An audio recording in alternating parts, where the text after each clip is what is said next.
Yesterday on Twitter, I noticed that Judd Cossum, who is the worship leader at Magnolia Creek Baptist Church, tweeted that they just put their new site up. So I took a look, and here we are. Let's take a look at the site together here and go through some of the things we see. The first look, and actually really the whole site, is very well done. It's another one I always like to say. I'm not trying to be critical, but let's go through and see some things that could be improved even further on their site and hopefully give you some ideas for your site.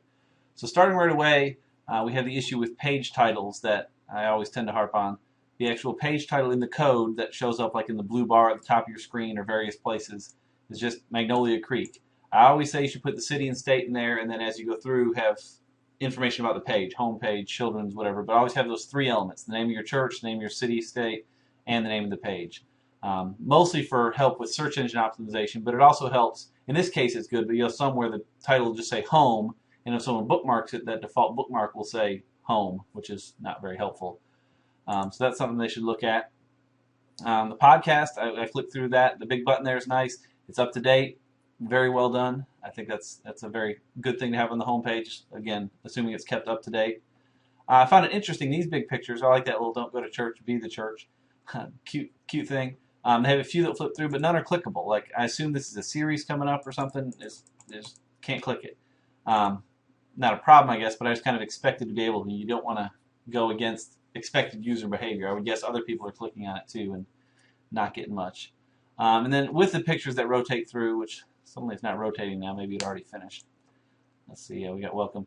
I would include a few more faces in there. I mean, this is a nice graphic. The other one's for the series, but I would still kind of get some, youth ministry or children, or just, I'm big on having faces on that homepage to start establishing who the church really is. But really, it's a good page.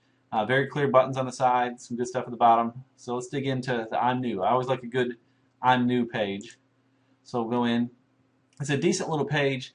The one problem is it doesn't hold my hand enough. I want more links to stuff. Worship. I want to go through and read more about your worship service. I would expect a little bit about children and some links over to those. I mean, it's a good welcome message, but not really an I'm New section. I would expect a little bit more on that page to kind of help me dig in and just give me links to some areas of the site that I should check out as a new visitor. Who we are. This has got some good stuff with our beliefs and our history. I always advise people not to say this. Don't tell people where to go to click links. Just give it to them. If you have the links on the side, that's great. But check out the Our Beliefs page and our history page to learn more about, link those up instead. Never should say, go find the link somewhere else and click it. Having those on the side is fine, and duplicating it's fine. But just, again, it's a very minor thing. I think we get into it, it's pretty good. The beliefs page itself is good, but it looks like, frankly, really boilerplate text for a church site, which is okay. I mean, we all believe roughly the same thing, but it's just just a lot of text. I would think maybe some bold, just bold, knock some of those, maybe making some headers, just something to kind of break the text up a little. Just a lot of just text on one page. Content obviously is good, but, you don't actually get in too much, who we are. You don't say a whole lot about, who you really are. History is something, it's good to have, but again, most people, I'm not too concerned about that. I'm more concerned about who you are today. I mean, again, history is fine to have, but there's just not a whole lot on the who we are about, who you are.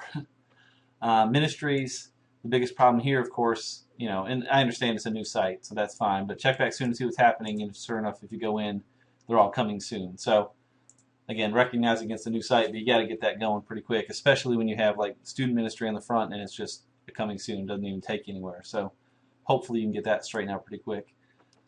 Let's see. Yeah, the worship page is pretty solid. It reads a good bit. It does break my one big thing I always look for in church sites that most don't include is what to wear. Churches can vary so much. You have some, in jeans and t-shirts, and other churches where everyone's got suits on, and that's fine. I mean, whatever you want for your church is great. But if I'm new to the church, I want to blend in pretty well. I don't want to show up in jeans when everyone's in suits, or vice versa. The fact that you talk about sound and lighting equipment and a band leads me to think it's pretty contemporary, probably more toward jeans-ish. But again, just tell me. I don't need to be trying to find keywords and guessing before I come. You want to make people very welcome before they get there. I do like this contact button on every page is kind of nice too. We'll get to that in a little bit. The calendar, which is linked from the front page, is blank. I don't know if this is a bug or if it's just another case of being new. If it is because the site's new, just say calendar's coming soon. Let people know And I'm not a big fan of coming soon pages, but on primary nav items, it's too big of a pain to pull things in and out. So you can do that sometimes, but get something going quickly. Or if it is a bug, I mean, I'm using Google Chrome to browse it here, so you may want to look into that. Let's see, the staff. Again, you've got the click the links over there. I mean, you only got 2, so let's just give links over here too. But that being said, the pages are good. You've done the thing that a lot of churches don't do that I really like, and have separate pages for each staff member so they can be linked independently from within the site. Usually smaller staffs, they tend to clump everyone on one page, and you only have 2 people and you still separated them, so that's great. The one thing I would like is more contact info. I love all the background, nice big pictures. They have email, phone, Twitter, Facebook. I like you do have the contact link, which is certainly good. But like in the case of Judd, I know he's on Twitter, but and you do link to his website and his blog. But I want to contact him and talk to him. Should have a link to his Twitter, maybe his Facebook, email, some of that kind of stuff. Like more ways to contact him. All right, and then in terms of contacting you, I noticed back on the worship page, you had a link to your Facebook group. I always advise churches, you really don't want a group for your whole church. You'd be better off doing a page. Your group, it has 76 members. So I wouldn't just chuck it, just get rid of it. But it's worth considering switching to a page. It just offers more features like a user has, where updates will show up right in people's timelines, and just tends to be better for ongoing things like churches and businesses, where groups tend to be better for large events, that kind of thing. But just a minor thing. You've done a pretty good job there. On the contact page, though, you don't mention Facebook. I was poking around. I kind of expected I'd see a Facebook link here, and it's not. A lot of people consider Facebook valid communication, especially like the teenagers and that kind of age group.